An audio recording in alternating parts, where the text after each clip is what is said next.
Assalamualaikum warahmatullahi taala wabarakatuh. Pertama sekali saya mengucapkan ribuan terima kasih kepada Bonda Siti Barakah kerana memberikan saya peluang untuk saya membentangkan berkenaan dengan hasil kerja khusus saya berkenaan analisis falsafah pendidikan kebangsaan pada penyata-penyata ataupun laporan-laporan yang ada selepas merdeka. Baik. Pertama sekali, saya akan mengkhususkan pembentangan saya ini pada laporan Razak 1955. Baik, sebelum kita masuk secara lebih lanjut berkenaan dengan isi-isi yang ada pada laporan Razak, marilah sama-sama kita menelusuri berkenaan dengan latar belakang laporan Razak. Baik, kalau kita lihat poin yang pertama, Jawatan Kuasa Razak. Jawatan Kuasa Razak ini telah ditubuhkan pada 30 September tahun 1955 bagi mengkaji ordinan pelajaran pada tahun 1951, di mana ordinan pelajaran ini telah ditubuhkan sebelum merdeka lagi. Maka boleh saya katakan bahawasanya penyata Razak 1955 merupakan penyata yang pertama ditubuhnya untuk mengkaji bagaimanakah laporan ataupun sistem pendidikan yang ada di sebelumnya. Jika kita menelusuri hasil ataupun perkara hasil yang berlaku pada penyata yang lepas ataupun laporan yang lepas, seperti laporan Kismen, laporan Barnes dan ordinan pelajaran 1952 dan sebagainya, kita akan dapati bahawasanya pada era penjajahan Jepun dan British ketika itu, pendidikan tidak dapat dibangunkan, tidak dapat dimajukan, tidak dapat dikembangkan. Maka kita boleh kata pada era penjajahan British dan juga Jepun, pendidikan pada ketika itu, pendidikan di tanah Melayu tidak berjaya, gagal. Maka datanglah satu jawatan kuasa, jawatan kuasa Razak namanya, berusaha untuk mengembalikan pendidikan dan memperkukuhkannya di tanah Melayu. Jadi siapakah pengasas bagi laporan ataupun penyata Razak ini? Maka tidak lain tidak bukan, beliau adalah Tun Abdul Razak bin Hussein, yang merupakan Perdana Menteri kita. Dan pada ketika itu beliau merupakan seorang Menteri Pendidikan yang telah dilantik. Menteri Pendidikan yang telah dilantik pada ketika itu. Jadi kerana beliau telah dilantik sebagai Menteri Pendidikan pada bulan Julai, seingat saya pada bulan Julai 1955, antara modus operandi beliau sebagai seorang menteri adalah mengembalikan semula sistem pendidikan yang terbaik.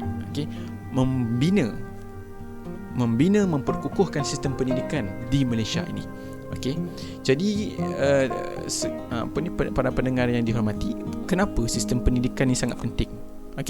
Kalau kita lihat kenapa datangnya penyata Razak, kita dapat lihat bahawasanya ia adalah merupakan hasil kesedaran pemimpin dan juga rakyat Melayu sebelum merdeka lagi berkenaan dengan kepentingan pendidikan bagi meningkatkan ekonomi dan juga sosial. Jadi para hadirin yang dihormati, sebenarnya ekonomi dan sosial negara kita, hatta perkara-perkara yang selain daripada dua ini, sangat berhajat kepada pendidikan, sangat berhajat kepada ilmu. Dengan adanya ilmu, kita dapat meningkatkan negara kita, dapat meningkatkan diri kita, potensi diri, dapat membantu orang lain untuk kembali ke jalan yang benar.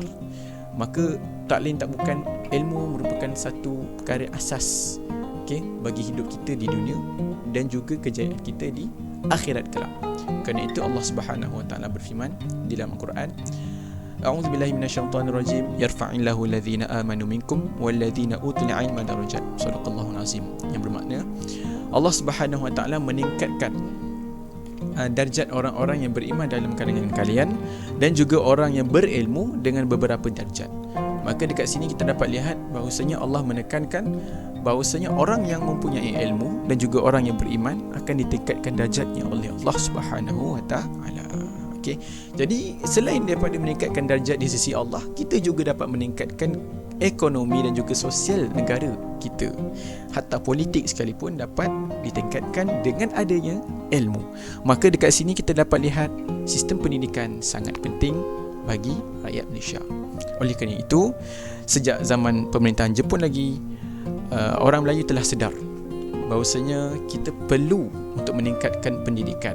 Kerana itulah pada zaman pemerintahan Jepun, mereka telah membuat satu laporan yang bernama laporan Cheeseman. Okay? Yang saya akan terangkan nanti, insya-Allah. Laporan Cheeseman ini ditubuhkan bagi meningkatkan semula lah. Bukan, masa tu maaf saya bukan zaman pemerintahan Jepun, selepas zaman pemerintahan Jepun, selepas Perang Dunia Kedua, iaitu pada zaman pemerintahan British. British ambil alih semula negara kita. Pada zaman itu, laporan Cheeseman telah dibuat untuk meningkatkan pendidikan di Malaysia, tapi tidak berjaya dilaksanakan. Kerana pada ketika itu kerajaan British sangat menekankan pada penubuhan infrastruktur hasil daripada Perang Dunia Kedua.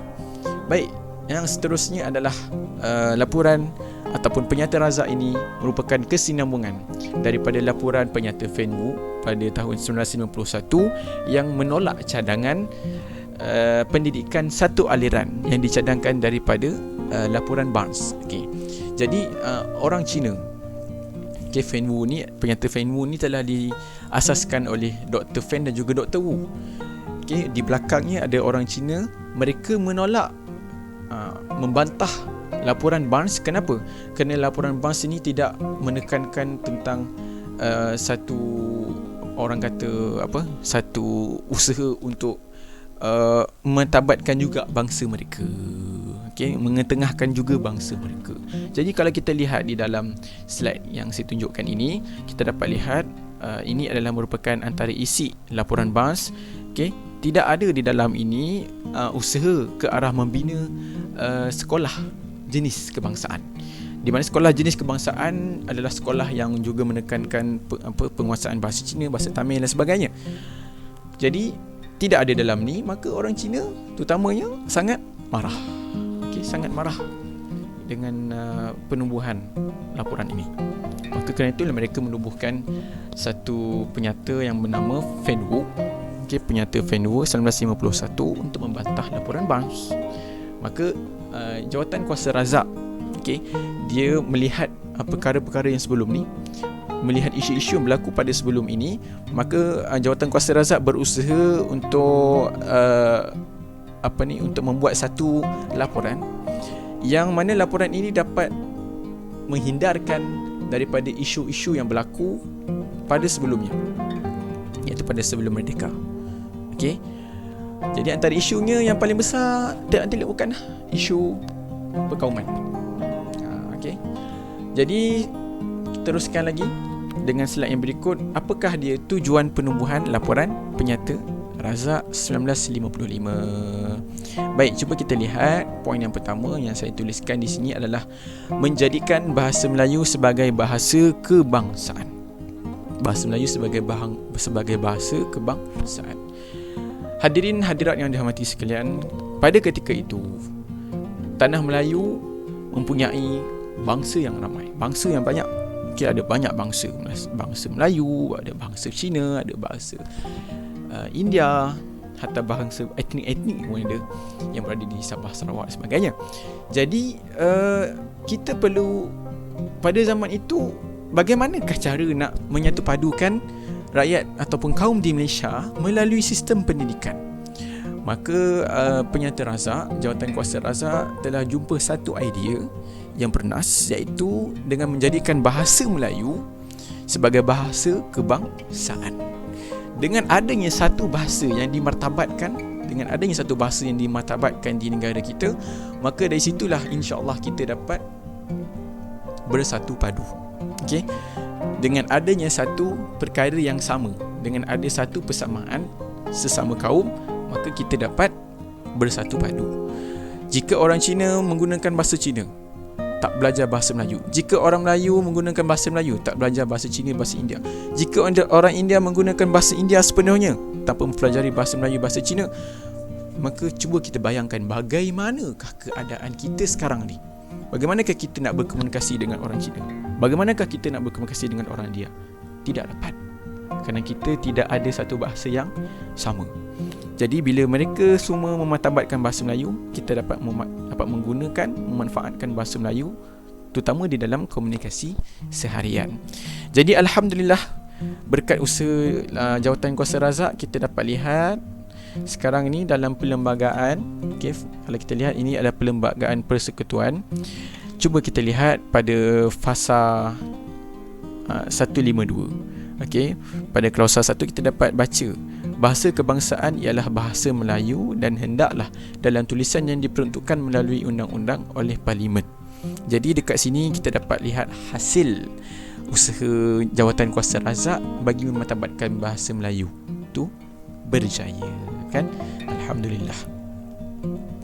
Baik, kita tengok poin yang seterusnya, iaitu poin yang kedua. Okay, yang kedua adalah mengembangkan sistem pendidikan. Okay, mengembangkan sistem pendidikan. Yang ketiga adalah melahirkan perpaduan di antara kaum, iaitu kaum yang memang merupakan satu isu besar lah pada ketika itu. Dan yang keempat, merapatkan jurang perbezaan antara kaum. Yang kelima adalah mewujudkan sistem pengurusan pendidikan yang lebih cekap dan lebih berkesan. Seterusnya, yang keenam adalah menyediakan kemudahan pelajaran yang cukup. Dan yang terakhir adalah mewujudkan masyarakat yang berdisiplin, terlatih, bertoleransi dan juga progresif. Jadi ini adalah merupakan tujuan penubuhan Penyata Razak. Baik, mari kita beralih pada apakah syur-syur rentetan daripada laporan Razak ataupun Penyata Razak 1955. Jadi saya dapat senaraikan di sini ada sebanyak 14 syur dalam laporan Razak. Baik, kita lihat satu-satu.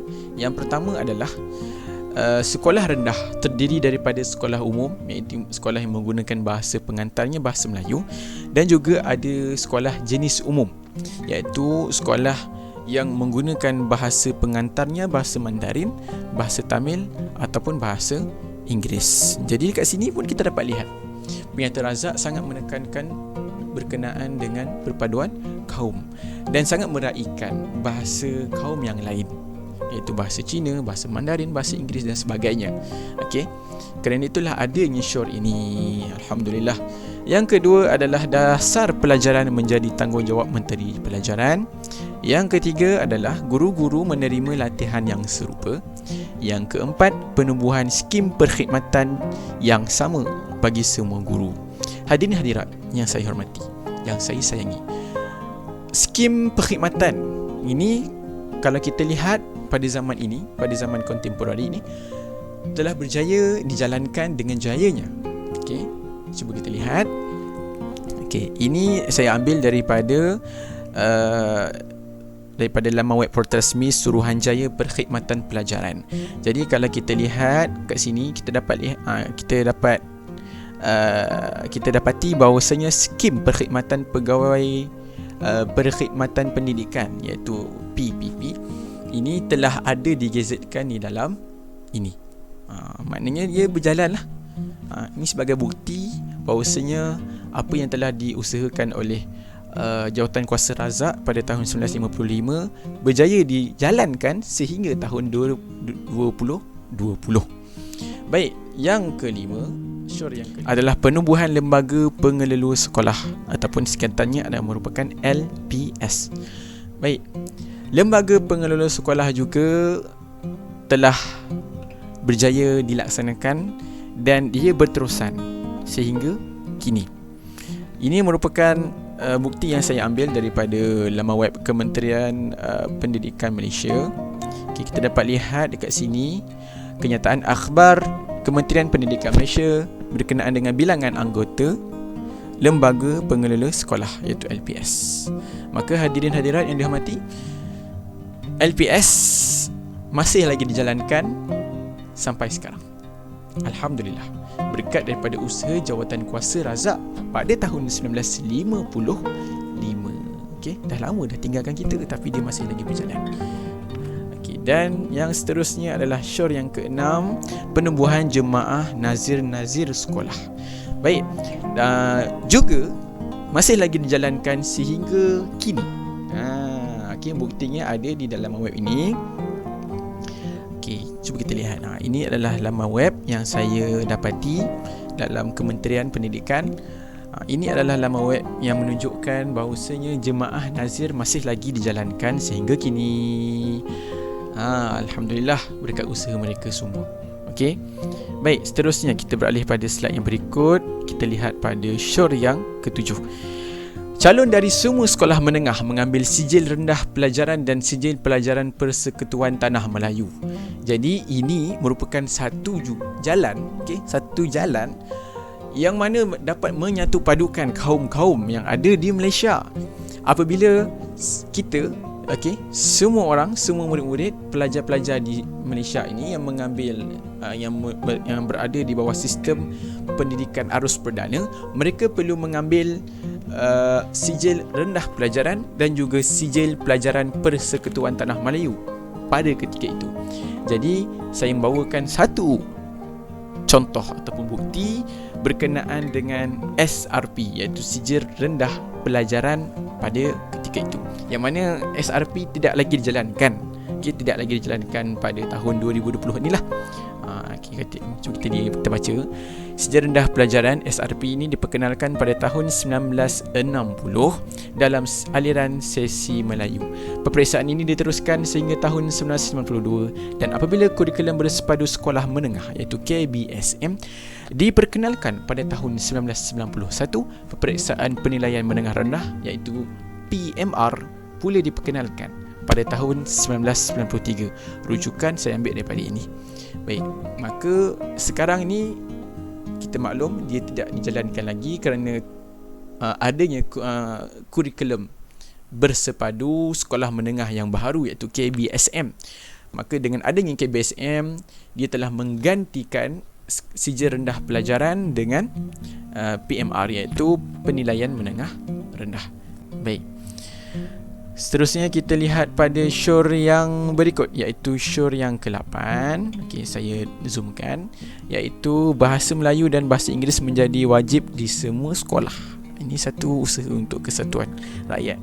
Yang ke-9 adalah penubuhan dua jenis sekolah iaitu sekolah rendah dan sekolah menengah persendirian dan juga sekolah rendah dan sekolah menengah bantuan. Yang ke-10, satu jenis sekolah menengah sahaja dibuka.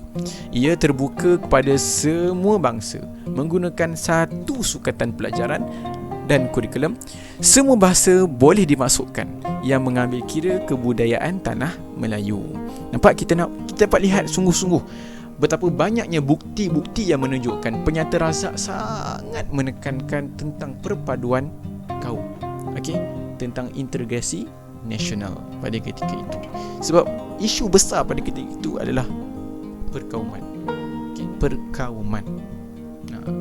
Dan seterusnya adalah pelajaran menengah lanjutan dan sambilan dirancang, penyusunan semula pelajaran teknik.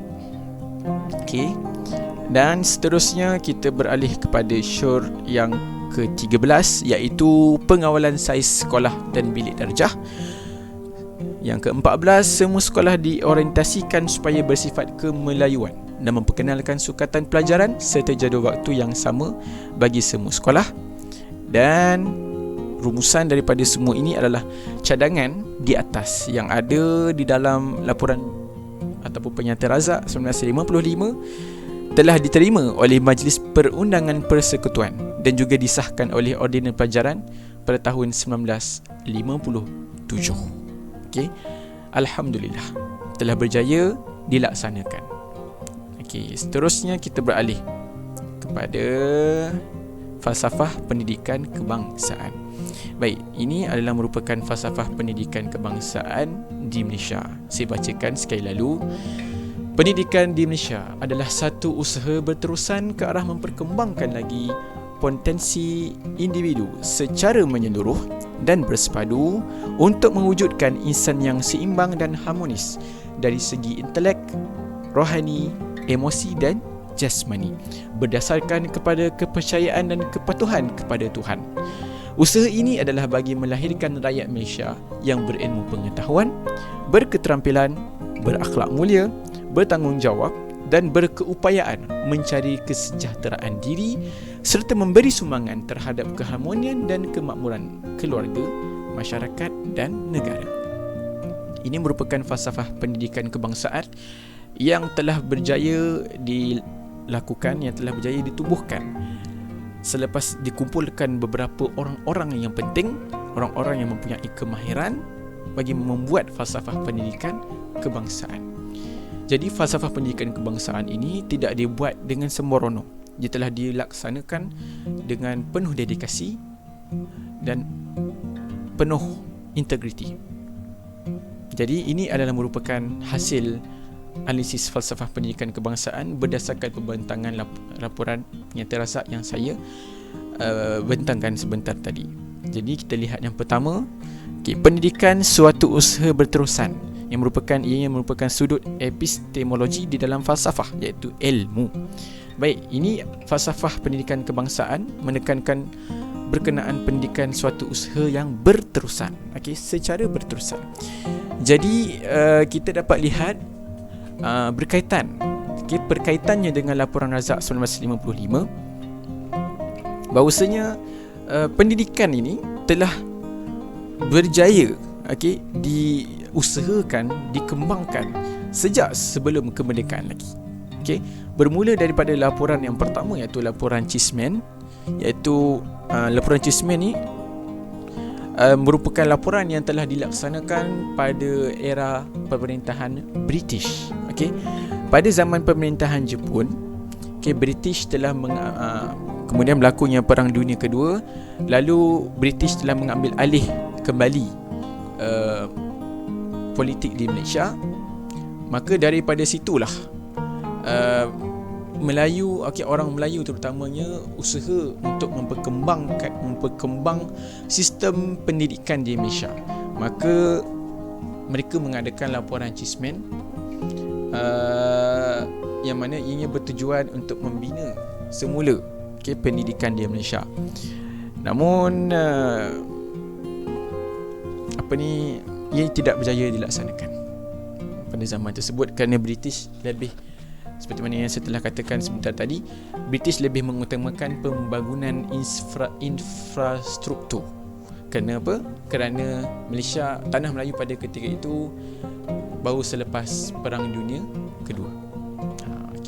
So kita dapat lihat falsafah pendidikan yang menekankan berkenaan dengan pendidikan yang berterusan telah terbukti sejak sebelum merdeka lagi.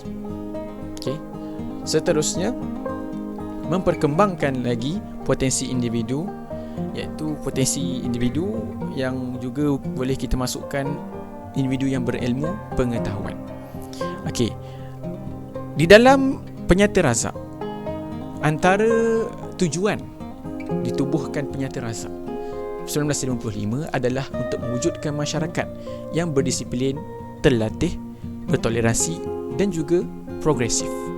Jadi ini adalah usaha bagi meningkatkan potensi individu, di mana datangnya masyarakat melainkan daripada individu.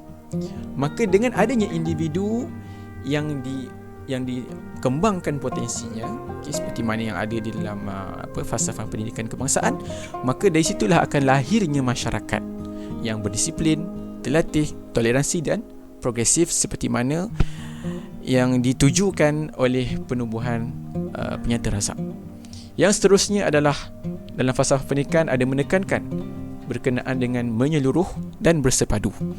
Jadi kita dapat lihat sistem pendidikan yang ditekankan semasa pembinaan Penyata Laporan Razak 1995 sangat menekankan kepada sistem pendidikan yang menyeluruh, sama yang menyeluruh kepada kaum-kaum di Malaysia, bersepadu yang menggunakan satu kurikulum sahaja, tak menggunakan banyak kurikulum, tak memakai sistem vernacular, yang mana sistem vernacular ni dapat membesarkan jurang antara kaum, dapat membesarkan jurang perpaduan di Malaysia.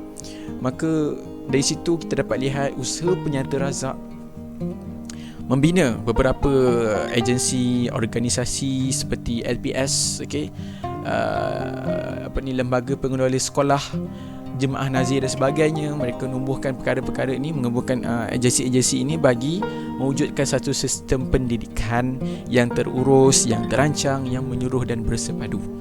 Dan yang seterusnya adalah berakhlak mulia, bertanggungjawab, berkeupayaan, menikmati kesejahteraan, menyumbang kepada keharmonian, kemakmuran keluarga, masyarakat dan negara.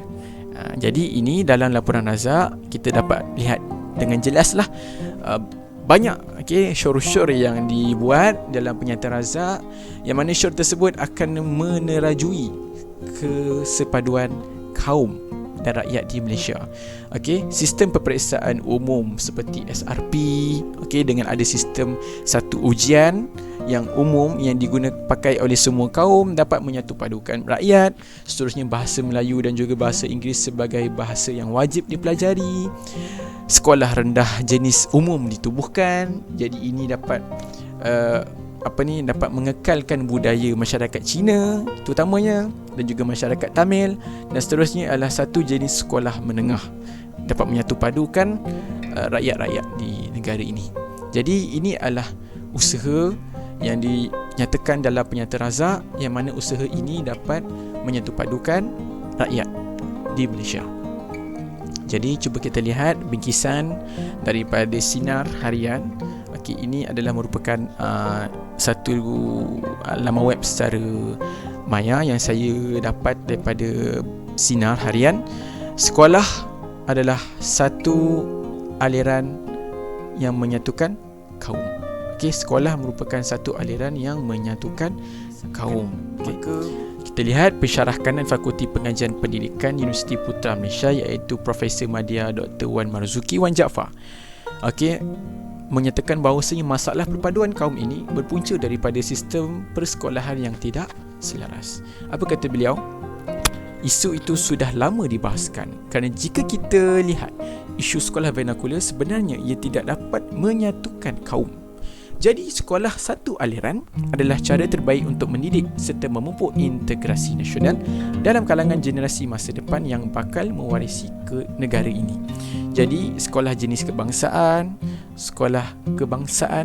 sangat perlu dan sangat penting bagi mewujudkan perpaduan kaum di negara kita. Jadi sekian saja daripada saya. Wabillahi taufiq wal hidayah. Assalamualaikum warahmatullahi taala wabarakatuh.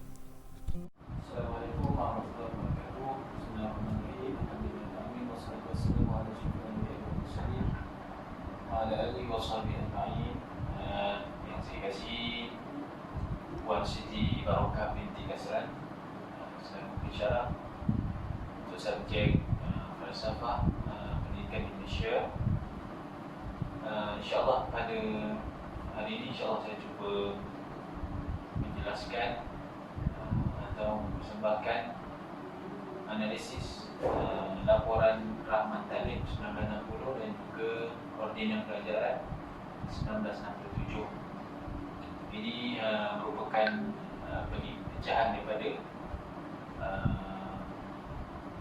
dasar-dasar pendidikan selepas kita mendapat kemerdekaan. Jadi secara umumnya dalam slide ini saya akan menyentuh tentang pertama analisis laporan Rahman Talim, yang kedua analisis Ordinan Pelajaran 1967, seterusnya hubung kait laporan Rahman Talim ini dengan FPK, Falsafah Pendidikan Kebangsaan, dan juga keempat hubung kait Ordinan Pelajaran 1967 dengan FPK. Okey, itu saya ringkaskan dengan slide saya pada. Jadi saya ringkaskan dasar pendidikan kebangsaan selepas negara mencapai kemerdekaan. Maksudnya ini rujukan ataupun matlamat kita dalam nak membawa Malaysia ini ke arah mana dalam bidang pendidikan.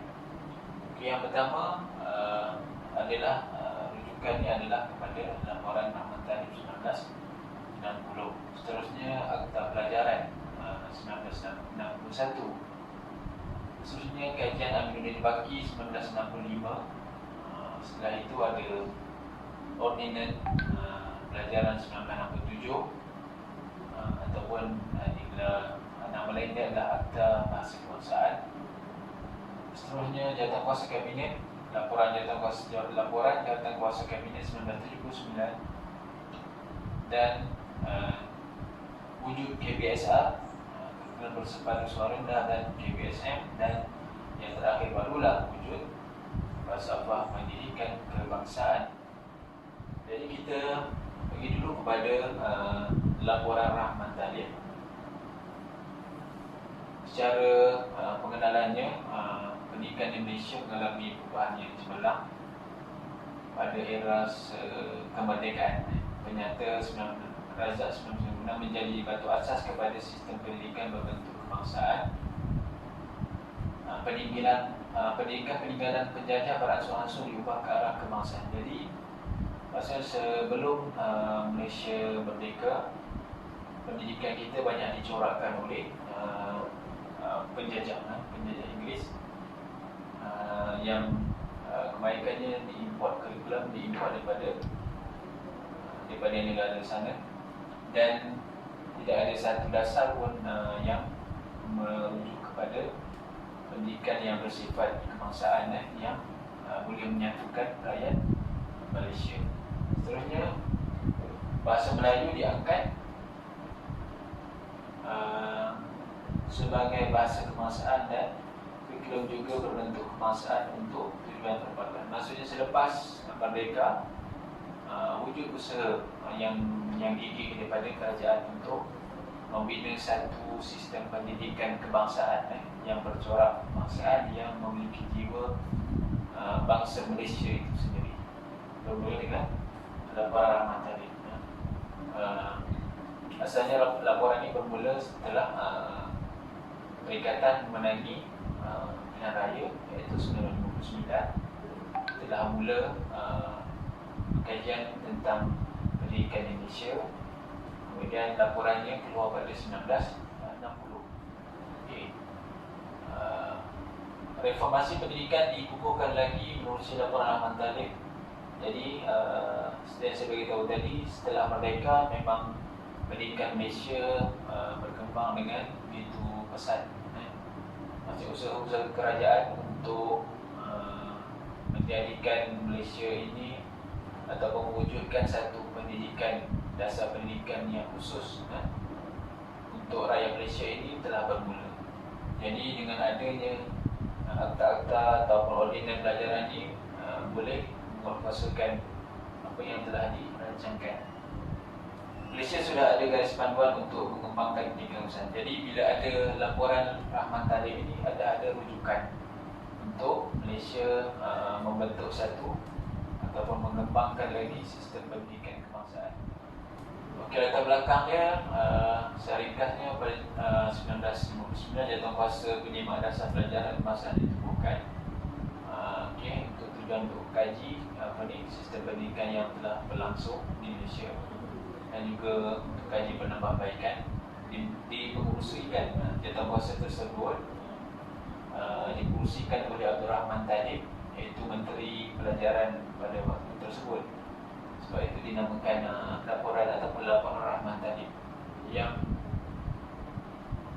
ketiga, tugasnya adalah menyimak semula pelaksanaan dasar pelajaran kebangsaan seperti termaktub dalam Penyata Razak. Jadi seperti yang kita maklum, setelah merdeka, sebelum laporan Rahman Talib ada Penyata Razak. Ada Penyata Razak yang kajian yang pertama yang dibuat setelah merdeka untuk mengkaji latar belakang ataupun sistem pendidikan di Malaysia dan untuk penambahbaikan. Seterusnya, memperbaiki sistem pendidikan persekutuan Tanah Melayu. Jadi tujuan asalnya adalah untuk memperbaiki sistem pendidikan di Tanah Melayu. Okey, antara syur-syur cadangan daripada yang dikutip dan dikaji, kemudian dibuat syur atau pencadangan. Yang pertama, pelajaran rendah percuma untuk semua kanak-kanak dimulakan pada tahun 1962. Maksudnya menerusi cadangan ini, dia melihat kalau nak rakyat Malaysia ini berdaya saing, maju, mesti mereka ini melalui satu pendidikan, sistem pendidikan yang sempurna. Jadi pertama dia mengesyorkan supaya pendidikan itu percuma. Jadi boleh menggalakkan anak-anak untuk masuk ke sekolah. Yang kedua, semua sekolah rendah bantuan akan berubah menjadi sekolah kebangsaan dan sekolah jenis kebangsaan. Masa sekolah rendah bantuan sebelum merdeka akan berubah menjadi sekolah kebangsaan. Yang ketiga, umur berhenti sekolah dinaikkan daripada 13 tahun kepada 15 tahun dengan mengadakan sekolah pelajar lanjutan. Maksudnya sebelum ini tahap yang paling tinggi dalam pendidikan menengah itu adalah sampai umur 13 tahun sahaja. Jadi itu akan merencatkan lagi perkembangan kanak-kanak kerana mereka terlalu awal berhenti sekolah dan tidak mengikuti sistem pendidikan. Jadi dinaikkan umur itu daripada 13 kepada 15. Sebenarnya murid-murid dinaikkan darjah secara automatik. Masa sebelum ini murid-murid kalau tak lulus dikekalkan di kelas yang lain. So yang kelima, bantuan separuh kepada sekolah menengah yang tidak memenuhi syarat akan ditamatkan. Maksudnya sekolah-sekolah yang mendapat bantuan tetapi tidak mengikut syarat yang ditetapkan. Seterusnya, semua peperiksaan am di sekolah menengah diadakan dalam satu bahasa rasmi sahaja. Jadi kita pun tahu mula dengan tahun 19 Razak 1957,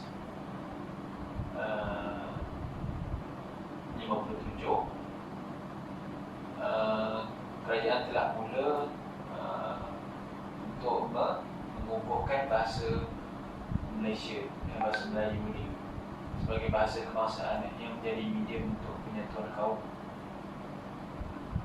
Jadi dengan cara menetapkan peperiksaan di dalam bahasa rasmi, jadi dia akan menggalakkan orang ataupun pelajar untuk menggunakan ataupun belajar dalam bahasa Malaysia ataupun bahasa Melayu.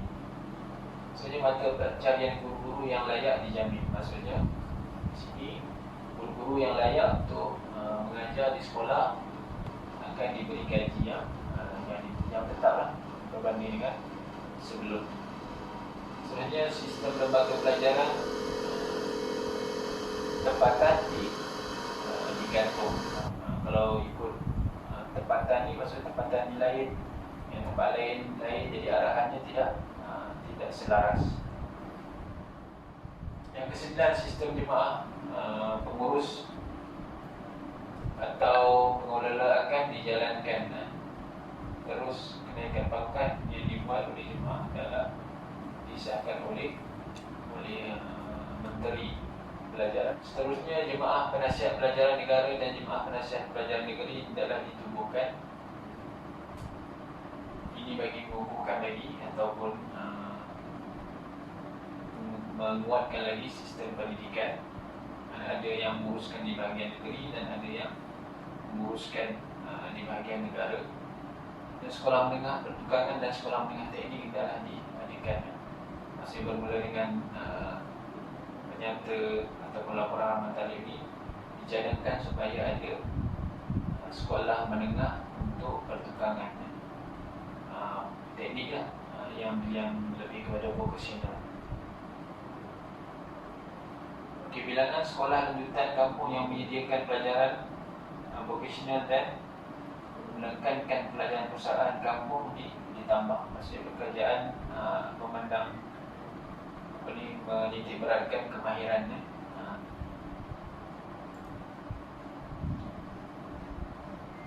Okey, bilangan guru yang terlatih ditambah. Bilangan guru terlatih terutamanya yang mengajar mata pelajaran vocational dan guru bahasa Melayu hendaklah ditambah.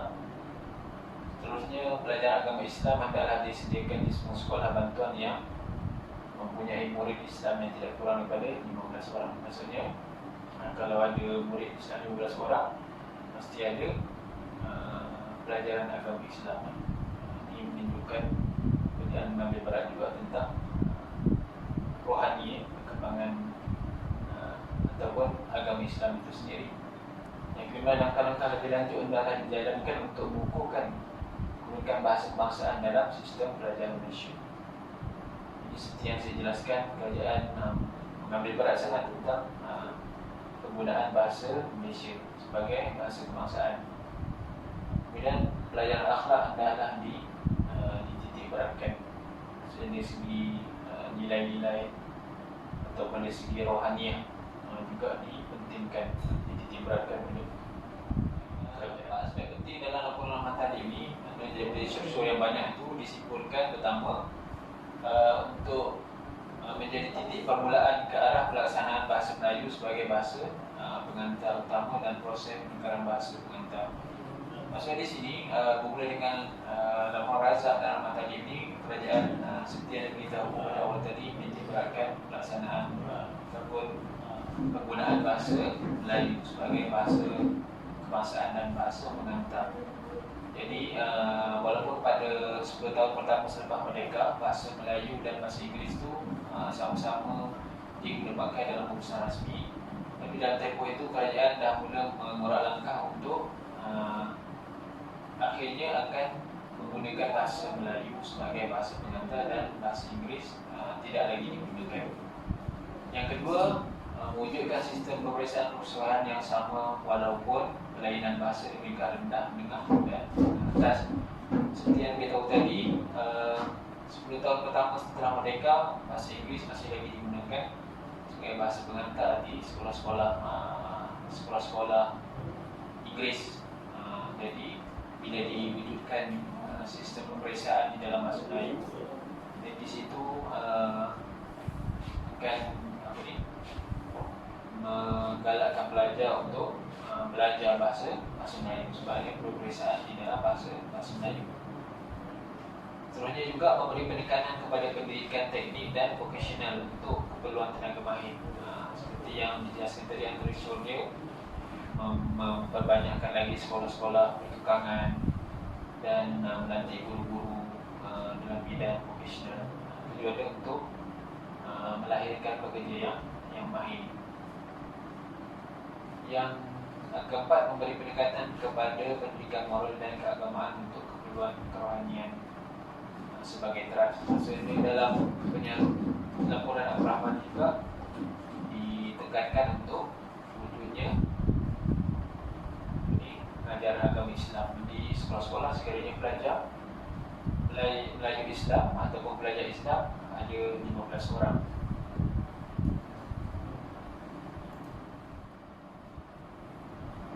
Selanjutnya, implikasi daripada laporan Rahman tadi. Yang pertama, apabila dinaikkan umur berhenti sekolah kepada 15 tahun, pelajar lebih bersedia dari segi mental, fizikal dan emosi untuk menjawab sesuatu pekerjaan. Maksudnya daripada umur yang saya sebut tadi, daripada 13 tahun sahaja dinaikkan kepada 15 tahun. Jadi tempoh pelajaran itu lebih lama. Jadi dari segi mental, fizikal dan emosi itu lebih bersedia kalau diberikan sebarang jawatan. Berikan sekolah rendah percuma dan wajib membolehkan setiap kanak-kanak diberi pelajaran. Di sini kita sudah tengok kerajaan sangat-sangat menitik beratkan pendidikan sebagai satu perkara yang akan menjadikan Malaysia sebuah negara yang bertamadun, yang maju. Jadi pendidikannya perlu diperhatikan. Jadi dengan memberikan pendidikan percuma dan mewajibkan kanak-kanak hadir ke sekolah, itu adalah satu pendekatan yang sangat bijak oleh kerajaan. Sistem kumpulkan sekolah rendah menjadi sekolah kebangsaan dapat memperkukuhkan bahasa kebangsaan dan melihara bahasa dan budaya kaum lain. Jadi daripada sekolah rendah biasa ataupun sekolah rendah jenis untuk sekolah-sekolah Inggeris Jadi dicadangkan untuk wujud hanya sekolah kebangsaan, di mana di situ akan mewujudkan tumbuhan ataupun perpaduan kaum. Menaikkan murid secara automatik di sekolah rendah dan menengah untuk menjamin pelajar tidak tercicir dalam sistem pendidikan. Ujian tahunan yang diadakan akan menjamin mutu pengajaran dan pembelajaran. Jadi seperti yang dijelaskan, murid akan naik ke tingkatan ataupun tahap yang berikutnya secara automatik. Mungkin sebelum ini kalau tak lulus, jadi tak boleh naik kelas. Jadi menyebabkan ada pelajar yang tercicir ataupun mereka ini fed up lah kerana belajar banyak asyik tak naik kelas je. Sebenarnya bantuan separuh kepada sekolah menengah yang tidak mampu ditambahkan untuk menjamin pencapaian dan matlamat pendidikan kebangsaan. Maksudnya bantuan yang diberikan kepada sekolah yang tidak memenuhi syarat-syarat tertentu ditamatkan supaya pendidikan kebangsaan itu ataupun pendidikan di peringkat negara itu selaras. Semua peperiksaan awam dan sekolah-sekolah menengah diadakan dalam salah satu bahasa rasmi, iaitu bahasa Inggeris dan bahasa Melayu. Ini adalah langkah permulaan untuk memperkasakan bahasa Malaysia.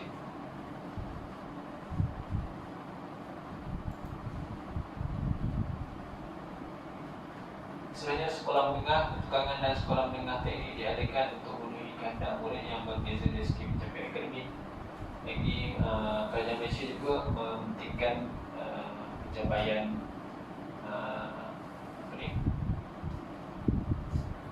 kemahiran seseorang di samping pencapaian akademik. Maksudnya mereka yang tidak mempunyai minat dan pencapaian akademik boleh ke bahagian kemahiran vocational ataupun pertukangan. Bilangan guru terlatih bagi pelajaran vocational dan guru bahasa Melayu akan menjamin untuk pelajaran vocational dan meningkatkan lagi pengajaran bahasa perasaan serta mengukuhkan kedudukan. Jadi penambahan guru untuk menjamin pendidikan yang lebih baik. Penambahan sekolah lanjutan kampung yang menyediakan pelajaran vocational akan menjadi peluang pelajaran kepada penduduk bandar. Maksud sekolah yang dulunya dipanggil sekolah kampung lah, lanjutan kampung yang diwujudkan di kampung-kampung, di-upgrade lah untuk menyediakan pelajaran vocational untuk beri peluang kepada pelajaran ataupun pelajar yang tinggal di luar bandar. Pengajaran agama Islam dan pendidikan moral akan memelihara akhlak. Maksudnya kerajaan pun mementingkan moral dan juga akhlak untuk menjamin keseimbangan dalam melahirkan rakyat Malaysia. Baik, mungkin antara MPK dan laporan Rahman Talib. Tadi saya dah jelaskan tentang analisis syur-syur yang diberikan melalui laporan Rahman Talib. Tadi kita dah melihat kepada mungkin antara MPK dan laporan Rahman Talib. Jadi secara tersuratnya memang falsafah pendidikan kebangsaan itu hanya wujud setelah 1956. Tetapi dari segi elemen-elemen yang ada di dalam falsafah pendidikan kebangsaan itu telah ada di dalam laporan penyata raza ataupun laporan Rahman Talib dan akta-akta dan ordinans setelah itu, walaupun secara tersirat. Contohnya dan elemen di dalam MPK, pendidikan adalah satu usaha yang berterusan. Maksudnya dari segi laporan Rahman Talib itu sendiri memang telah ada satu usaha supaya pembelajaran itu dipertingkatkan. Contoh tadi pada umur 13 tahun naik kepada umur 15 tahun. Jadi supaya pembelajaran itu berterusan. Elemen yang lain adalah memperkembangkan lagi potensi individu di dalam MPK. Jadi elemen tersebut juga wujud dalam laporan Rahman Talib yang mana telah wujud kerajaan mewujudkan sekolah menengah pertukangan dan teknik dan penambah guru vocational, penambahan guru vocational. Maksudnya dalam MPK itu nak memperkembangkan potensi individu. Maksudnya individu itu kepada kemahiran. Jadi kena wujudkan dua-dua aliran tersebut. Yang ketiga, untuk melahirkan rakyat Malaysia yang berilmu pengetahuan. Di sini secara tersiratnya dalam pemahaman tadi itu semua peperiksaan am dalam bahasa Melayu, sekolah bantuan jadi sekolah kebangsaan dan sekolah jenis kebangsaan bukuan bahasa kebangsaan. Jadi dalam FPK itu dia menulis ataupun menggarapkan supaya melahirkan rakyat Malaysia. Maksud rakyat Malaysia itu maksudnya rakyat yang ada identiti Malaysia. Salah satu daripada identiti itu adalah penggunaan bahasa Malaysia lah. Dan juga bahasa ini adalah satu medium untuk penyatuan kaum. Seterusnya di dalam FPK elemen yang wujud adalah melahirkan rakyat yang berakhlak mulia. Dari segi laporan amatan ini juga menekankan tentang ajaran agama, nilai. Ataupun kalau untuk yang bukan Islam, lebih kepada moral.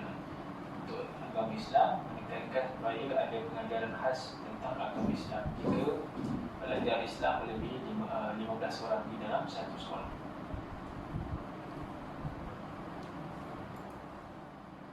Seterusnya kita akan lihat tentang Ordinan Pelajaran 1967 atau juga dipanggil sebagai Akta Bahasa Kebangsaan. Apa intisari daripada ordinan ini? Menetapkan bahasa Malaysia sebagai bahasa rasmi yang tunggal. Jadi saya tekankan tadi, setelah merdeka tahun 1957 hingga 1967 tu 10 tahun pertama ini memang kerajaan membenarkan penggunaan bahasa Melayu dan bahasa Inggeris sebagai medium dalam urusan rasmi. Tetapi setelah itu kerajaan Malaysia telah mengorak langkah lebih jauh bagi mengukuhkan bahasa kebangsaan. Jadi wujudlah Ordinan Pelajaran 1967. Bagaimanapun fasa 3 akta ini membolehkan kerajaan persekutuan atau kerajaan negeri menggunakan penterjemah dokumen rasmi atau publikasi dalam bahasa lain jika terdapat kepentingan. Tapi dalam masa yang sama, kerajaan masih memberi ruang untuk bahasa lain digunakan sekiranya ada keperluan. Seterusnya, Yang di-Pertuan Agong boleh membenar agar meneruskan penggunaan bahasa Inggeris sebagai tujuan rasmi apabila ada perlu. Jika ada keperluan, masih dibenarkan penggunaan bahasa Inggeris. Semua mata pelajaran tahun 1 di SRJK diajar menggunakan bahasa Malaysia sebagai bahasa pengantar kecuali bahasa Inggeris dan bahasa Ibu. Maksudnya bahasa mata pelajaran yang lain, contoh sejarah, geografi dan sebagainya, bermula pada kritis lah, mula tahun 67 ini tahun 1 atau pelajar 1 menggunakan bahasa Malaysia. Ini menunjukkan bahawa kerajaan mula mempertabatkan bahasa kebangsaan. Pada tahun 1975 semua SRJK ditukar kepada SRK. Maksud sekolah rendah jenis kebangsaan tukar kepada sekolah rendah kebangsaan. Mulai tahun 1982 pula semua SMUK, Menengah Umum Kerajaan, ditukar kepada sekolah menengah jenis kebangsaan, ditukar kepada SMK. Yang ini setelah itulah apabila tahun 1975 dan sekolah tahun 1982. Sebenarnya dari segi hubung kait NPK dan juga Ordinan Pelajaran 1997 atau Akta Bahasa Kebangsaan, kita boleh tengok bahawa secara tersiratnya Ordinan Pelajaran ini meletakkan bahasa Malaysia sebagai bahasa rasmi yang tunggal tersebut. Jadi dalam elemen NPK mengenai bahawa ini melahirkan rakyat Malaysia yang berketerampilan, rakyat Malaysia yang memiliki jati diri, Jadi bagaimana cara untuk memiliki jati diri sebagai rakyat Malaysia? Salah satunya adalah melalui bahasa yang menyatukan bangsa. Jika kerajaan tak mengambil berat tentang penggunaan bahasa Malaysia di sekolah, jadi bagaimana rakyat yang bilang kaum ini untuk sama-sama dapat bersatu secara harmoni di dalam sebuah negara. Jadi secara kesimpulannya, laporan rahmat talib dan ordinans pelajaran adalah asas kepada pembentukan APK. Jadi yang saya jelaskan tadi, laporan rahmat talib dan juga ordinans pelajaran ini merupakan satu dasar yang tersirat seperti mana elemen-elemen yang terkandung di dalam falsafah pendidikan kebangsaan. Melalui fasa-fasa tertentu dalam pembinaan dasar pendidikan sebelum APK, maksudnya Malaysia melalui fasa-fasa yang tertentu sebelum APK diperkenalkan, yang mana menjadi dasar dan rujukan dalam membentuk satu pendidikan yang cemerlang di Malaysia.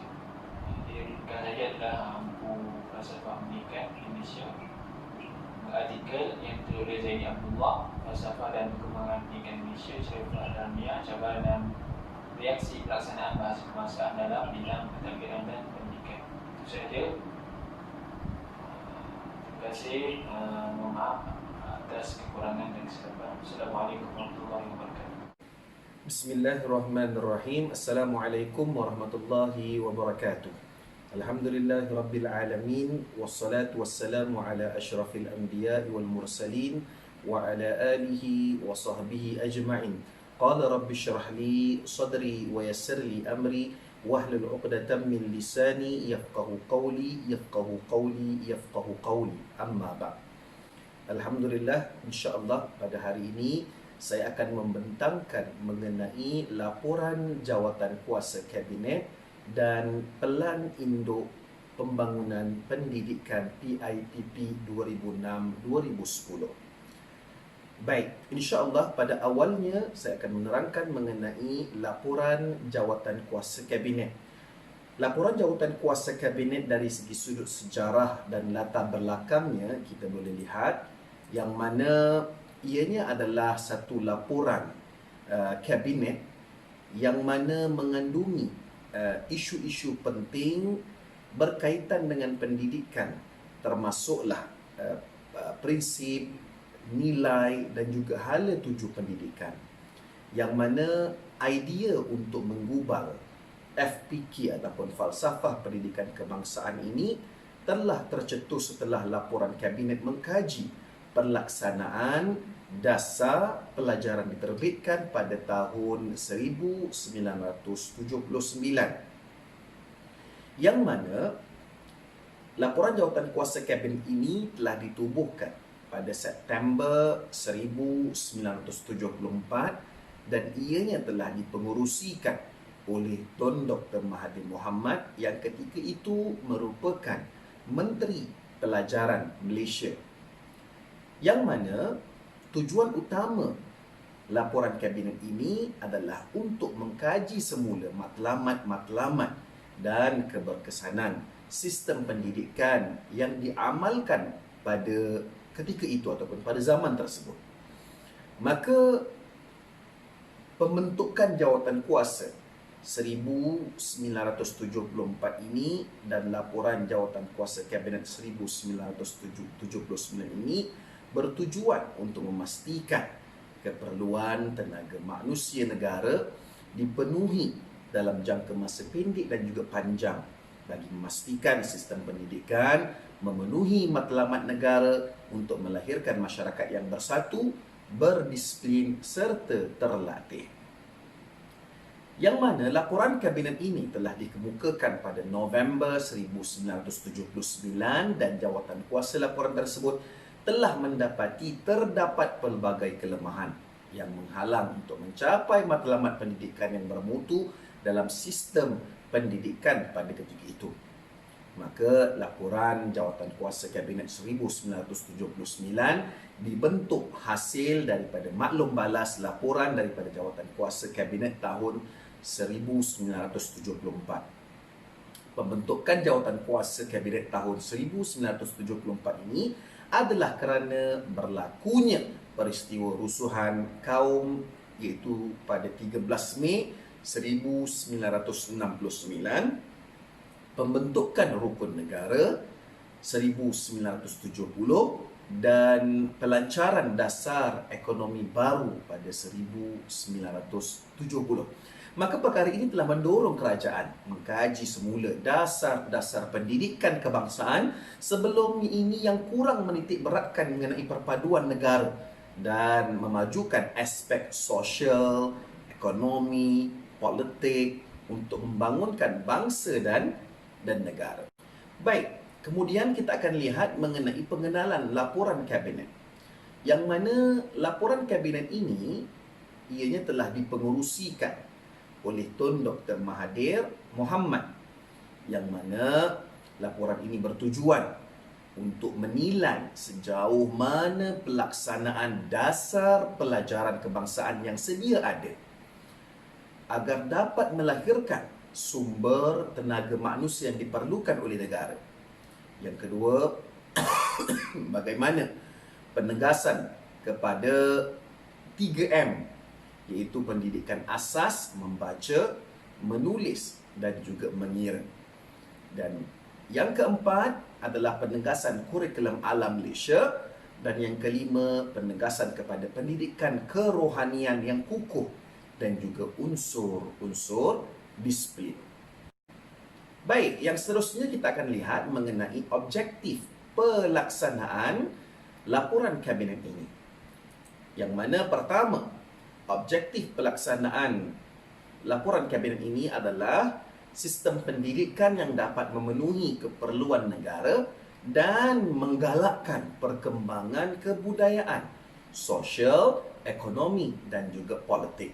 Yang kedua adalah penekanan melahirkan insan yang berilmu dan seimbang.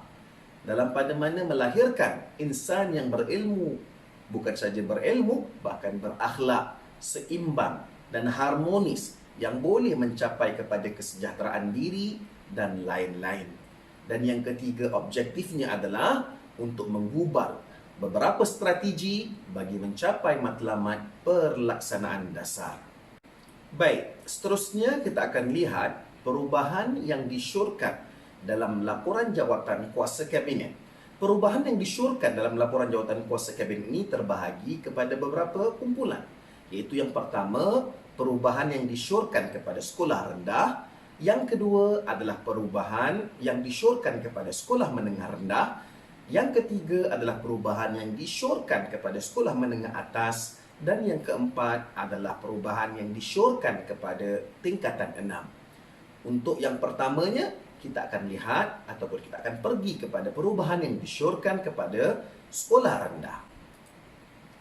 Baik, perubahan yang disyorkan oleh jawatan kuasa kabinet bagi mencapai matlamat pendidikan bagi sekolah rendah adalah seperti berikut. Yang pertama adalah bagaimana mencapai 3 bidang asas. Kurikulum sekolah rendah ini hendaklah dirancang untuk membolehkan pelajar mencapai kemahiran dalam 3 bidang asas, iaitu bidang komunikasi manusia dan dengan alam sekitar dan perkembangan diri individu yang merangkumi aspek-aspek pendidikan asas. Yang kedua adalah menyusun semula kurikulum. Kurikulum pada masa itu perlu disusun untuk membolehkan pelajar lemah menguasai kemahiran asas dan pelajar cerdas agar lebih maju. Yang ketiga adalah mengkaji semula susunan bilik darjah. Kerana apa? Susunan bilik darjah ini perlu dikaji bagi memenuhi pendekatan pengajaran dan pembelajaran pada waktu tersebut. Dan yang keempat, menyediakan pendidikan pemulihan bagi pelajar lemah, iaitu bagaimana penyediaan pendidikan bagi pelajar lemah ini. Jika pelajar itu terlalu lemah, mereka dibenarkan mengulang tahun pengajian berkenaan. Penggunaan ujian rujukan kriteria perlu diperluaskan. Dan yang terakhir adalah memperbaiki kaedah mengajar, iaitu bagaimana bahan bantu mengajar perlu dipertingkatkan dan peruntukan guru bagi pendidikan pemulihan. Untuk yang keduanya, kita akan lihat kepada perubahan yang disyorkan oleh jawatan kuasa kabinet kepada sekolah menengah rendah. Baik, Perubahan yang disyorkan oleh jawatan kuasa kabinet bagi mencapai matlamat pendidikan sekolah menengah rendah adalah yang pertama adalah kurikulum berkembang daripada kurikulum sekolah rendah. Yang mana kurikulum pada peringkat ini mesti berkembang daripada kurikulum sekolah rendah mereka lagi untuk mengukuhkan pendidikan asas. Yang kedua adalah pelajar didedahkan bidang teknik dan vocational, iaitu pelajar didedahkan kepada bidang teknik dan vocational pada peringkat menengah rendah lagi secara meluas agar mereka bukan saja terdorong kepada ilmu pengetahuan semata-mata, bahkan dari segi kemahiran juga mereka didedahkan secara meluas. Dan yang ketiga adalah melanjutkan tempoh persekolahan umum dari 9 tahun kepada 11 tahun, iaitu keutamaan ini diberikan kepada usaha-usaha untuk memperbaiki dan meningkatkan taraf pendidikan di sekolah-sekolah di kawasan mundur.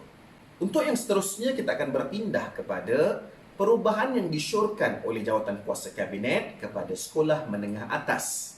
Baik, perubahan yang disyorkan oleh jawatan kuasa kabinet bagi mencapai matlamat pendidikan sekolah menengah atas adalah yang pertamanya, menambah bilangan sekolah vocational.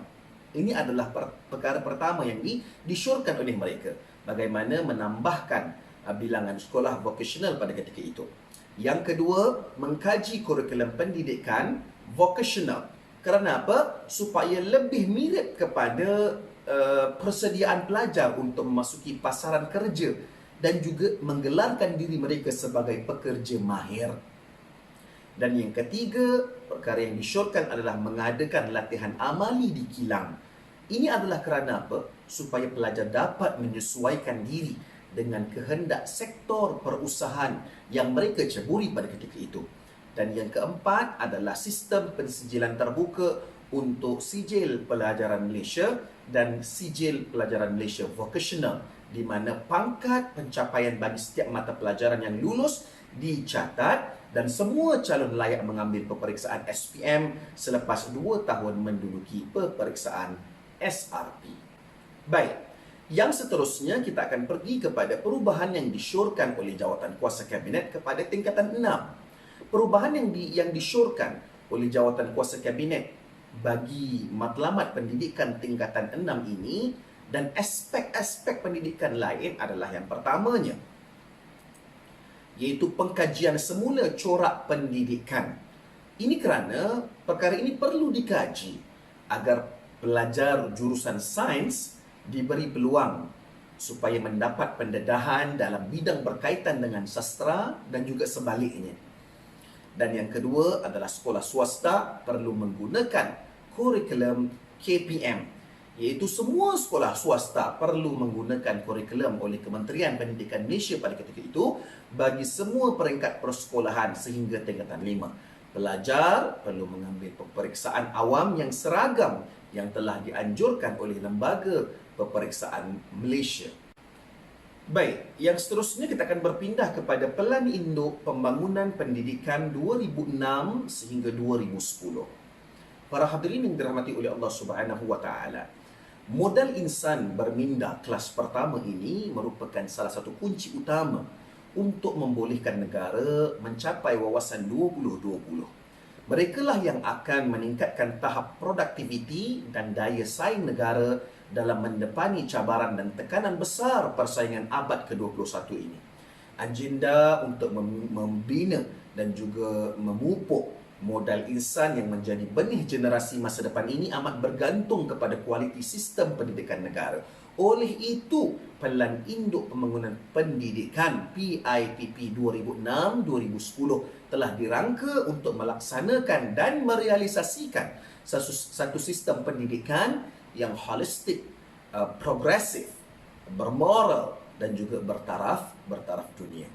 Maka kita boleh lihat teras strategik PIPP 2006 hingga 2010 ini mempunyai 6 strategik yang telah dikenal pasti untuk memperkukuhkan sistem pendidikan negara, yang mana yang pertamanya adalah teras pertama adalah membina negara bangsa. Teras kedua kita lihat adalah membangunkan modal insan. Teras ketiga adalah memperkasakan sekolah rendah. Teras keempat, merapatkan jurang pendidikan. Teras kelima adalah memartabatkan profesion keguruan. Teras keenam, melonjakkan kecemerlangan institusi pendidikan.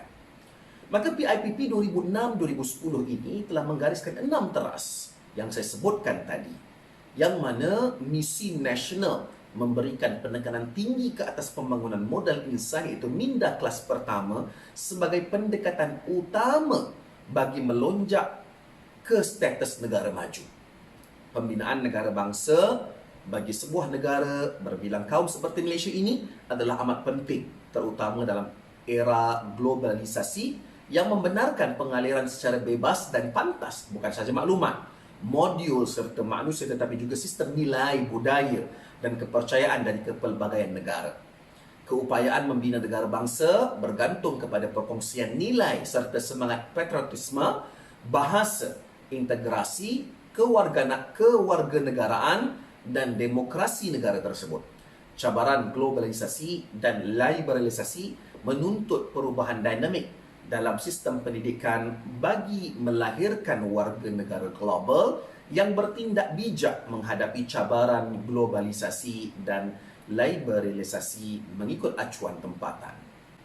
Seterusnya, kita akan pergi kepada teras pertama, iaitu membina negara bangsa. Baik, kita akan pergi kepada teras yang pertama, iaitu membina negara bangsa. Fokus utama dalam membina negara bangsa mencakupi usaha seperti memperkasakan bahasa kebangsaan sebagai asas perpaduan integrasi nasional dan bahasa ilmu. Strategi untuk membina negara bangsa adalah seperti berikut. Yang pertama adalah gerakan memperkasakan bahasa kebangsaan, yang mana menggerakkan gelombang baru, ini gerakan memperkasakan bahasa kebangsaan. Yang kedua adalah dasar buku negara, iaitu bagaimana untuk memantapkan pelaksanaan dasar buku negara. Dan yang ketiga adalah menyelaras peranan semua pihak, yang mana menyelaras peranan semua pihak ini yang terlibat untuk menggiatkan aktiviti-aktiviti kebahasaan, kesusasteraan, pengkaryaan, penterjemahan dan juga penerbitan. Dan yang keempat adalah mewujudkan bulan bahasa dan sastra negara dalam usaha memperkasakan bahasa kebangsaan. Baik, teras yang kedua adalah membangun modal insan. Pembangunan modal insan bertujuan memastikan anak bangsa Malaysia mempunyai ilmu pengetahuan serta kepakaran tinggi bagi penyediaan guna tenaga dalam pelbagai jenis pekerjaan. Di samping itu, para pelajar akan dilengkapi kemahiran komunikasi berkesan, iaitu kebolehan menggunakan teknologi komunikasi maklumat, iaitu ICT, dengan baik, dan juga berupaya berfikir secara kreatif dan kritis serta mampu bertindak secara rasional, mengamalkan pembelajaran sepanjang hayat, mempunyai nilai tinggi serta berupaya menjadi pemimpin berkesan dalam negara dan masyarakat. Bagi mencapai dasar matlamat tersebut, fokus pembangunan modal insan adalah seperti berikut. Iaitu yang pertamanya, mengadakan lebih banyak pilihan pendidikan kepada ibu bapa dan pelajar, dan juga meningkatkan keupayaan dan minat pelajar untuk menguasai ilmu pengetahuan dan kemahiran. Dan yang ketiga adalah memupuk pelajar supaya memiliki kemahiran dan keterampilan. Baik. Untuk teras yang ketiga adalah memperkasakan sekolah kebangsaan. Dalam PIPP, tumpuan memperkasakan sekolah kebangsaan ataupun SK ini diberi kepada sekolah rendah, kerana sekolah kebangsaan ataupun SK ini berperanan tinggi ataupun berperanan penting sebagai tapak untuk menyemai serta memupuk perpaduan di antara kaum dari peringkat awal persekolahan. Yang pertama, ciri-ciri SK perkasa ialah iaitu infrastruktur lengkap dan berkualiti. Yang kedua adalah pemimpin ataupun pimpinan dan guru cekap. Semua pelajar menguasai 3M, iaitu pemimpin dan guru cekap, terlatih dan berkualiti ini semua pelajar perlu menguasai 3M. Dan yang ketiga adalah penawaran dan pelaksanaan kurikulum berasaskan pelanggan. Dan yang keempat, pencapaian kepada sahsiah cemerlang pelajar. Untuk yang seterusnya, kita akan dapat lihat teras yang keempat adalah merapatkan jurang pendidikan. Diharapkan bahawa PIPP ini dapat merapatkan jurang pendidikan antara lokasi dengan membangunkan infrastruktur dan kemudahan pendidikan luar bandar di seluruh negara Malaysia ini. Yang mana selain itu ia turut memfokuskan meningkatkan kadar penyertaan dan mengurangkan risiko kececeran pelajar. Tumpuan akan diberikan kepada sekolah-sekolah pendalaman Sabah dan Sarawak. KPM ataupun Kementerian Pelajaran Malaysia, Kementerian Pendidikan Malaysia turut memfokuskan untuk mengurangkan jurang pencapaian akademik dengan menambah bilangan komputer, TV pendidikan, makmal komputer, kemudahan perkakasan, pengisian dan tenaga kerja. Hal ini akan mengurangkan jarang dan digital yang wujud dalam kalangan murid dan guru luar bandar. Beberapa langkah telah dikenal pasti untuk meningkatkan penyertaan orang asli dan minoriti, iaitu meningkatkan penguasaan 3M. Baik, untuk teras yang kelima adalah memartabatkan profession guru. Maka dalam teras yang kelima ini, guru-guru yang baru menamatkan pengajian perguruan dari Institut Pendidikan Guru IPG ataupun Institut Pengajian Tinggi IPT akan diwajibkan berkhidmat di kawasan pendalaman dahulu tanpa sebarang pengecualian.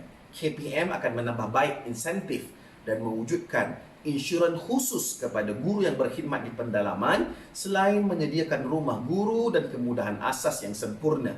Kurikulum IPG serta berpusat di Gubal bagi memberikan penekanan kepada elemen baru dalam kurikulum pendidikan guru yang akan memberikan fokus yang lebih kepada membangunkan infrastruktur yang meliputi pusat maklumat latihan keguruan, sistem penyaluran rangkaian teknologi maklumat dan komunikasi ICT, portal pendidikan guru dan total campus management system.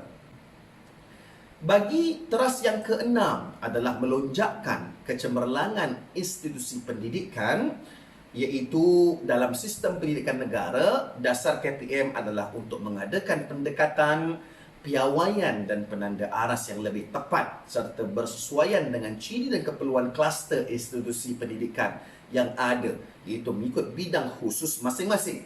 Hal ini kerana pada masa ini terdapat pelbagai jenis sekolah dalam sistem pendidikan negara. Institusi model akan dibangunkan supaya dapat dijadikan showcase di peringkat antarabangsa. Tujuan pembangunan tersebut adalah untuk membuktikan keupayaan sistem pendidikan negara di samping membantu usaha untuk menjadikan Malaysia sebagai pusat kecemerlangan pendidikan. Maka diharap bidang pendidikan ini bukan sahaja dapat melahirkan modal insan yang berpengetahuan, kuat fizikal dan cerdik minda, tetapi juga mempunyai nilai-nilai yang sempurna dan murni untuk memikul amanah bagi membantu memajukan negara.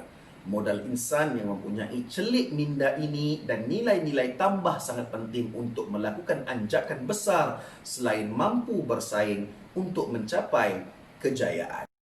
Dengan berakhirnya teras yang keenam tadi, saya akan pergi kepada perkembangan sistem pendidikan Malaysia selepas merdeka yang saya sebutkan tadi, iaitu laporan jawatan kuasa kabinet dan pelan induk pembangunan pendidikan tadi dan hubungannya dengan falsafah pendidikan kebangsaan. Yang mana falsafah pendidikan kebangsaan ini berbunyi, pendidikan di Malaysia adalah satu usaha berterusan ke arah memperkembangkan lagi potensi individu secara menyeluruh dan bersepadu untuk mewujudkan insan yang seimbang dan harmonis dari segi intelek, rohani, emosi dan jasmani berdasarkan kepercayaan dan kepatuhan kepada Tuhan.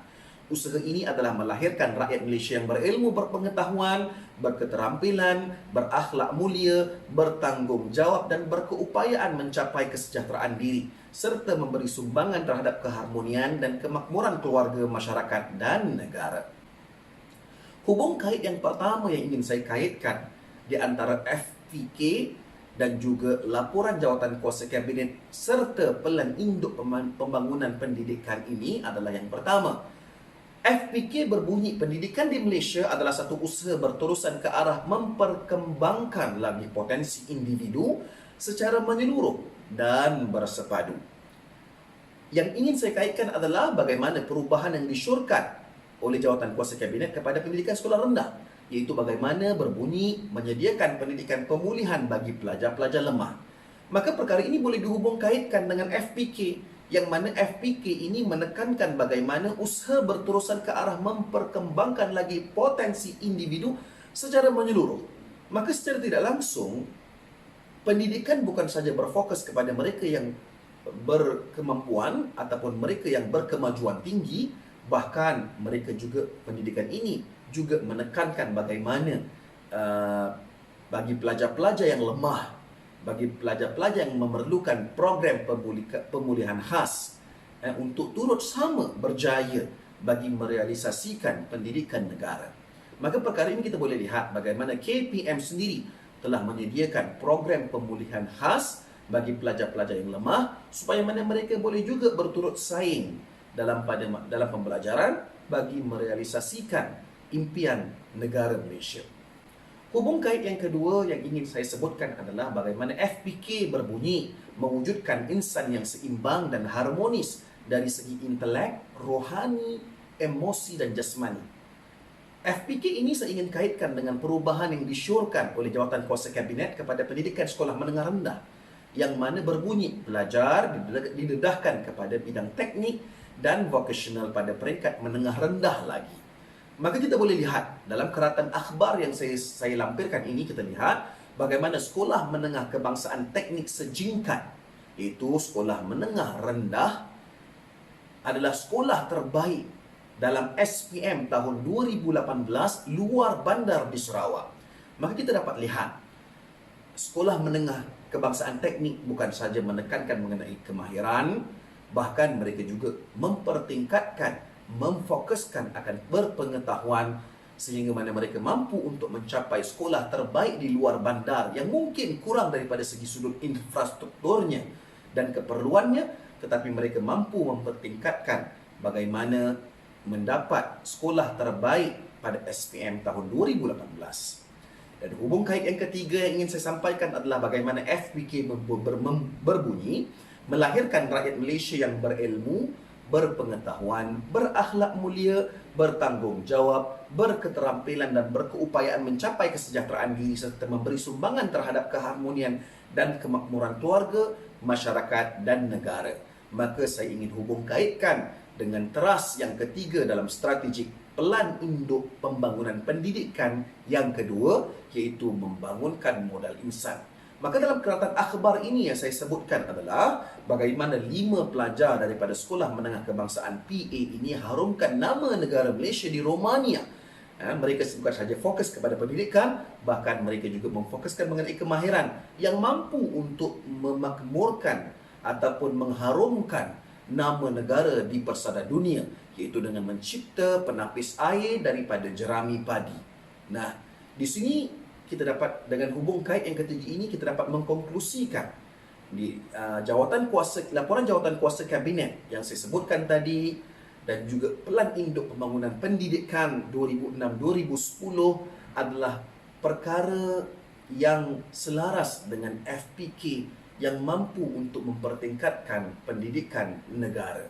Maka dengan akhirnya FPK ini, falsafah pendidikan kebangsaan ini, sampailah ke hari ini mampu menjadi satu inspirasi dalam pendidikan negara Malaysia agar terus maju dan terus bersaing dengan negara-negara maju yang lain. Sekian, wabillahi taufiq wal hidayah. Assalamualaikum warahmatullahi wabarakatuh.